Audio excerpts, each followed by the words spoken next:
in this class we will discuss about cell cycle. It is very important topic as we know. Mitosis और meiosis जो भी हम लोग पढ़ते हैं वो कहाँ पर होता है, सेल साइकिल में होता है. तो सबसे पहले we should know about the concept of cell cycle and after that it is very easy to understand the different phases of mitosis and meiosis. So let's start the class. Firstly, all the cells which are produced, जो भी cells हैं जो produce होती हैं, they are produced from the pre-existing cells. जो pre-existing cells हैं वही क्या करती है, नई cells का formation करती है and they are responsible for the continuity of life. It is responsible for the continuity of life. Cell cycle क्या है? Cell cycle is a type of biological time. It is a type of biological time, यानी कि biological time के बारे में बताता है जिससे we will define the life history of a cell. Cell की life history is dependent upon the biological time and this biological time is represented by the cell cycle. As we know, cell cycle is a complex process and it may be defined as it is the all the sequence of events, जो भी events हो रहे हैं happening from the end of one nuclear division. एक nuclear division खत्म हो रहा है, एंड कर रहा है और दूसरा न्यूक्लियर डिवीजन क्या हो रहा है, स्टार्ट हो रहा है. तो all the sequences in between the end of the nuclear division to the next is known as cell cycle. Now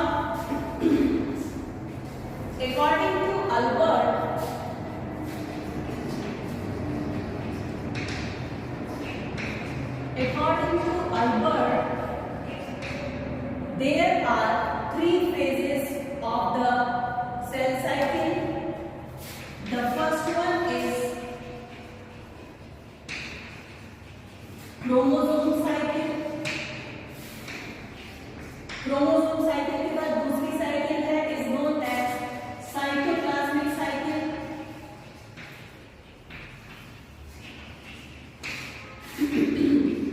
And the third one is known as centrosome cycle.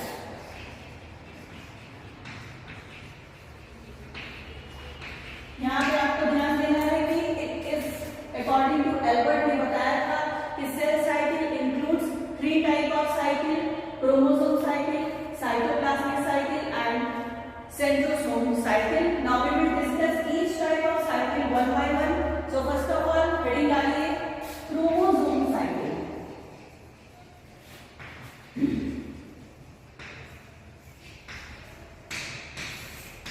It is the first type of cycle. Heading डालिए chromosome cycle. यहां पर DNA synthesis alternates with mitosis. I mean to say कि DNA synthesis होगी, फिर mitosis होगी. जब mitosis हो जाएगी तो फिर डीएनए सिंथेसिस होगी और फिर माइटोसिस होगी और इस तरह से ये क्या होगी, ये साइकिल क्या होगी, चलती रहेगी. फिर से समझिए, डीएनए सिंथेसिस हो रही है, इट मींस कि डीएनए का क्या हो रहा है, रेप्लिकेशन हो रहा है, नंबर ऑफ डीएनए क्या हो रहा है, बढ़ रहा है. और जब नंबर ऑफ डीएनए बढ़ रहा है तो क्या हो रहा है, माइटोसिस हो रहा है. जब माइटोसिस हो रहा है तो एक सेल से दो सेल बन रहा है, यानी कि अगर एक डीएनए से दो डीएनए बन गया और फिर माइटोसिस हुआ तो as a result of mitosis one cell is divided into two cells. तो एक एक डीएनए दोनों सेल में क्या हो गया, ट्रांसफर हो गया. तो वहां पर फिर क्या हो गया, डीएनए की संख्या क्या हो गई, कम हो गई. तो फिर से क्या होगा, डीएनए सिंथेसिस होगा और फिर क्या होगा, माइटोसिस होगा. तो in case of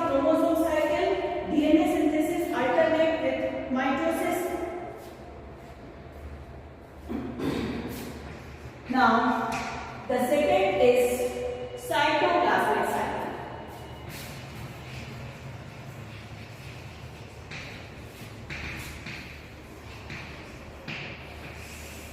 Cytoplasmic cycle क्या है? In this cycle, cell growth alternate with cytokinesis. Cell growth alternate with cytokinesis. यहाँ पर क्या होगा? सेल की ग्रोथ होगी, यानी कि सेल का क्या होगा? नंबर बढ़ेगा और उसके बाद फिर क्या होगा? साइटोकाइनेसिस होगी, यानी कि साइटोप्लाज्म का डिवीजन होगा। साइटोप्लाज्म का डिवीजन होगा, फिर से सेल में ग्रोथ होगी और फिर क्या होगा? साइटोकाइनेसिस होगा। It is known as cytoplasmic cycle. Now the third one is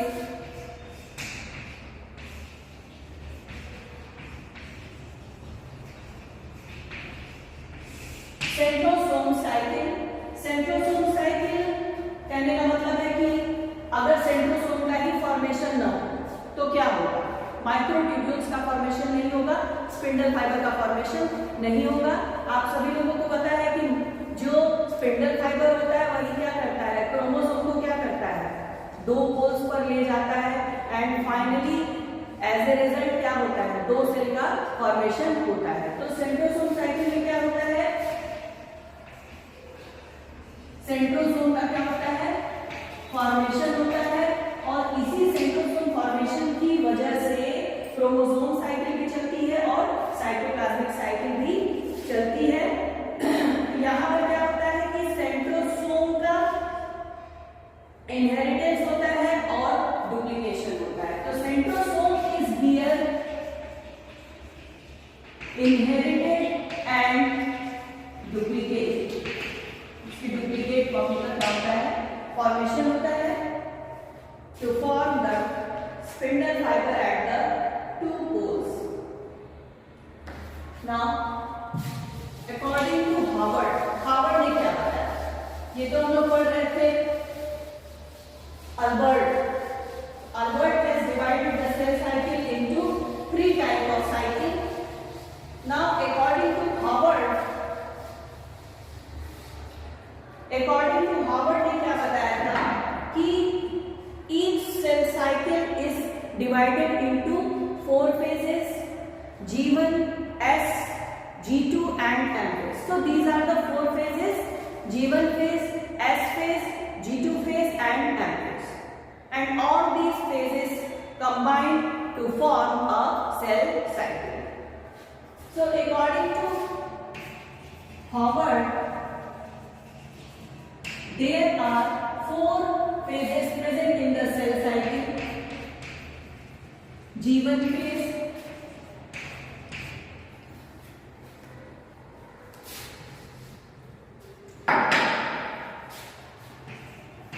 S phase, G2 phase और लास्ट में है M phase. G1, S and G2 phase combinedly form interphase. क्या बनाते हैं? इंटरफेज बनाते हैं। इंटरफेज क्या है? Interphase is a type of resting phase, यानी कि सेल में किसी भी प्रकार का डिवीजन नहीं हो रहा है। सेल कहाँ है? रेस्ट है, आराम कर रही है। That's why interphase is also known as, कहते हैं, रेस्टिंग फेज। तो G1, S और G2 फेज मिलाकर के क्या बन गया? इंटरफेज बन गया। It is also known as resting phase. अब ये जो M फेज है, it is known as mitotic phase, या जो आप लोग नॉर्मल लैंग्वेज में कहते हैं माइटोसिस। तो ये क्या है?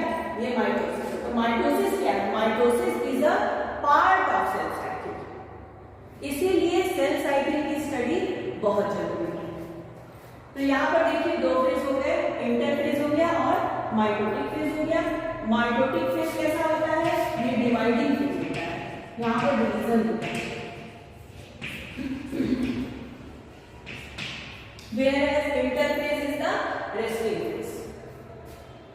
Now we will discuss each type of phase one by one. So firstly we will discuss about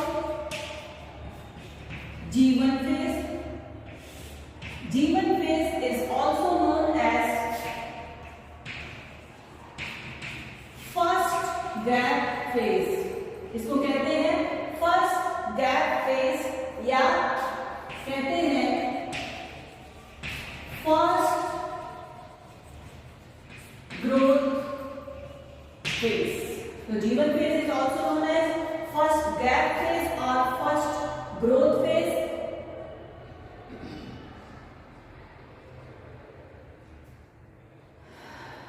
जीवन फेज कब होगा?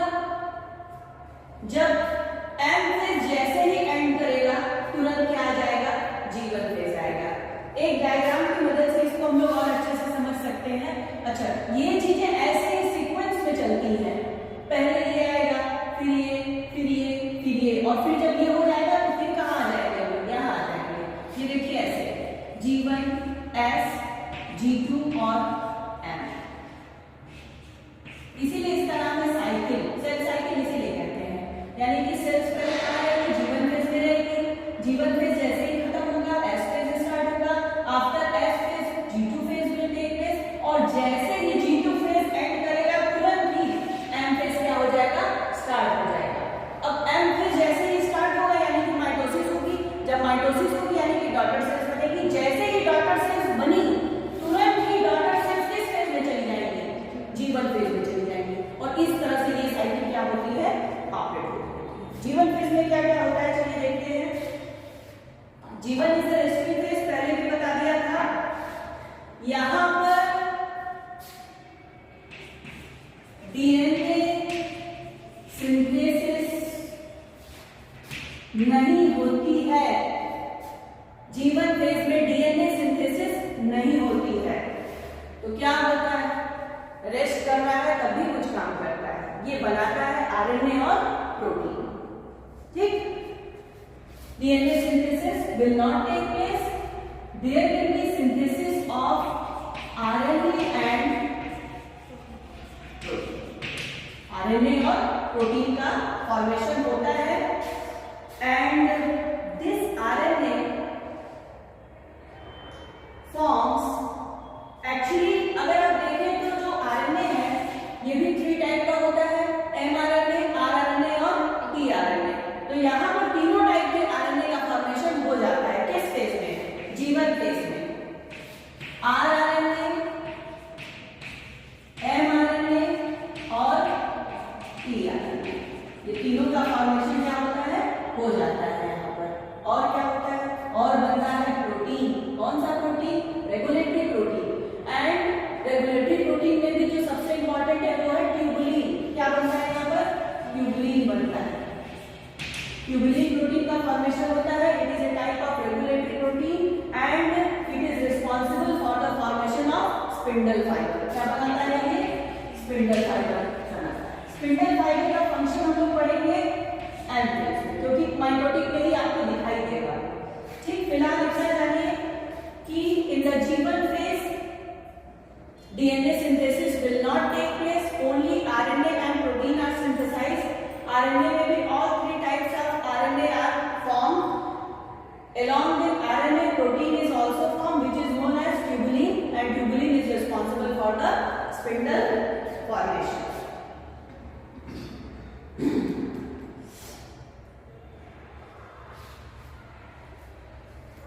तो ये तो बात हो गई RNA और protein.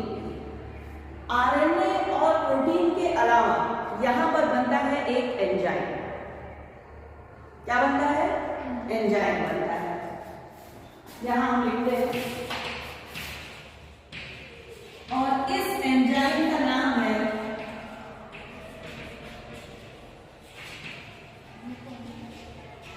DNA polymerase. DNA polymerase क्या करता है? डीएनए से डीएनए बनाता है। डीएनए का जब डुप्लीकेशन होता है तो वहां पर आपको डीएनए पॉलीमरेज की रिक्वायरमेंट होती है। डीएनए पॉलीमरेज के बिना डीएनए का डुप्लीकेशन संभव नहीं है। तो क्या बन गया यहाँ पर? डीएनए पॉलीमरेज बन गया। यानी कि एस फेज में सेल जाने से पहले आरएनए, प्रोटीन और एंजाइम का फॉर्मेशन कर लेती है। ठीक, ये हो गया G one phase. Now G one phase occupies 30 to 50% of the total time of cell cycle.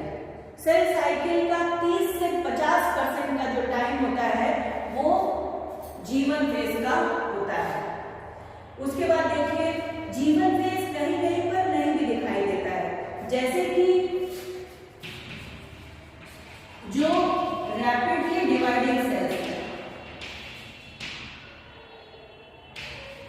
जो रैपिडली डिवाइडिंग सेल्स हैं, जैसे कि blastomere of early embryo of frog and mammals. Mammals और फ्रॉग का जो ब्लास्टोमेयर होता है वहां पर आपको जीवन फेस नहीं दिखाई देगा। क्यों नहीं दिखाई देता है? क्योंकि वहां पर क्या होता है, रैपिड डिवीजन होता है। रैपिड डिवीजन मतलब कि डिवीजन इतना फास्ट होता है कि वहां पर जीवन फेस नहीं पाया जाता है। अच्छा, कभी कभी आप लोग ने पढ़ा होगा G0 फेज। G0 फेज क्या है? दरअसल ये कोई फेज नहीं है। G0 phase is not a phase, but कुछ सेल्स जैसे कि न्यूरॉन्स, जो नर्व सेल्स हैं, ठीक है, जो नर्व सेल्स है या जो स्ट्रैटेड मसल सेल्स है, ऐसी सेल्स को हम कहते हैं एंड सेल्स। क्या कहते हैं? एंड सेल्स कहते हैं। और ये ऐसी सोमैटिक सेल्स होती हैं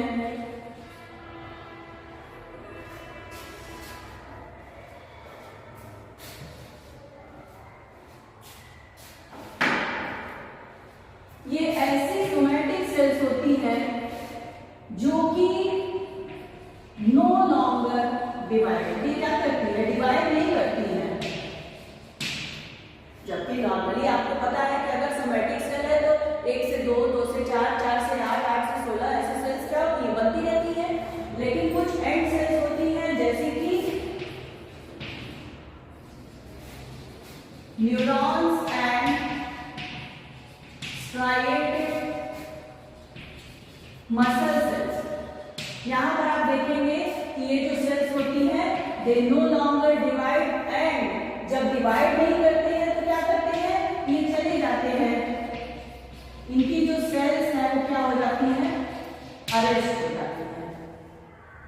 डिवाइड नहीं करती हैं एंड सेल बिकम अरेस्टेड। और जब सेल अरेस्ट हो जाती हैं तो यहां पर के जीवन की बात अभी हो रही है। सेल क्या हो गई? अरेस्ट हो गई। जब अरेस्ट हो गई तो वो एस फेज में नहीं जाएगी। वो कहां चली जाएगी? G0 में चली जाएगी। तो G0 कोई फेज नहीं है। G0 is a part of जीवन फेज जो कि सभी सेल्स में होता भी नहीं है। कुछ सोमैटिक सेल्स में पाया जाता है जिसको क्या कहते हैं? एंड सेल्स कहते हैं, जिसका एग्जांपल है न्यूरॉन्स और स्ट्राइएटेड मसल सेल्स। तो ये हो गया G1 के बारे में। Now come to the S phase. G1 phase हम लोगों ने समझ लिया। Now come to the S phase. नाम से ही क्लियर है, S लिखा हुआ है। S means synthesis. क्या होगी यहाँ पर? सिंथेसिस होगी। किसकी सिंथेसिस होगी? डीएनए की सिंथेसिस होगी, क्योंकि डीएनए की सिंथेसिस तो यहाँ पर हुई नहीं थी। यहाँ पर सिर्फ आरएनए, प्रोटीन और एंजाइम बना था। अब एंजाइम किसके लिए बना था? DNA polymerase. एंजाइम बना था डीएनए के लिए। डीएनए का सिंथेसिस होगा, उससे पहले ही एंजाइम तैयार है बन करके। बस एस फेज में गई नहीं सेल कि फटाफट फिर डीएनए की सिंथेसिस शुरू हो गई। तो इसीलिए S phase is also known as DNA synthesis phase. क्या कहते हैं? DNA synthesis phase. या कुछ बुक्स में आप देखेंगे सिंथेटिक फेज भी लिखा हुआ है। तो यहां पर क्या होगा? डीएनए का रेप्लिकेशन होगा। डीएनए से क्या होगा? एक डीएनए से 2 डीएनए बनेगा ना, उसके रेप्लिकेशन होंगे। और इसी के साथ साथ बनेगा हिस्टोन प्रोटीन। क्या बनेगा? हिस्टोन प्रोटीन बनेगा। अब कहेंगे कि हिस्टोन प्रोटीन की क्या जरूरत है? अरे क्यों नहीं जरूरत है? डीएनए बनेगा तो डीएनए की बाइंडिंग भी तो होगी। डीएनए ऐसे ही तो फैला नहीं रहेगा। डीएनए की क्या होती है? बाइंडिंग होती है। और ये जो बाइंडिंग होती है, आप लोगों को पढ़ाया था न्यूक्लियोसोम मॉडल। उसमें हमने बताया था कि जो यूकैरियोटिक डीएनए होते हैं वहां पर डीएनए के जो बड़े बड़े स्ट्रक्चर होते हैं, जो क्वाइड स्ट्रक्चर होते हैं, वो क्या होते हैं? सर्टेन पॉइंट्स पर क्या होते हैं? इनकी बाइंडिंग होती है। And that binding is done by histone protein. तो हिस्टोन प्रोटीन भी यहीं पे बन जाता है।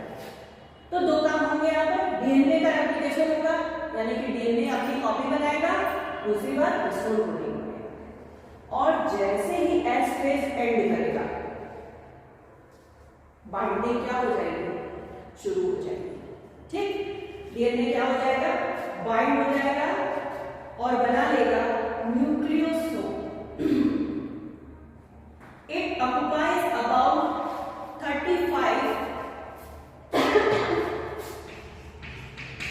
35 to 45% of the total time of cell cycle। तो ये हो गया एस फेज। अब हम लोग पढ़ेंगे G2 फेज के बारे में।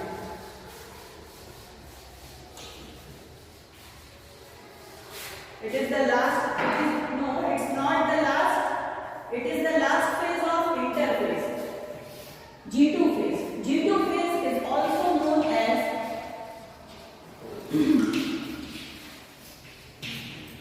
second gap phase or growth phase।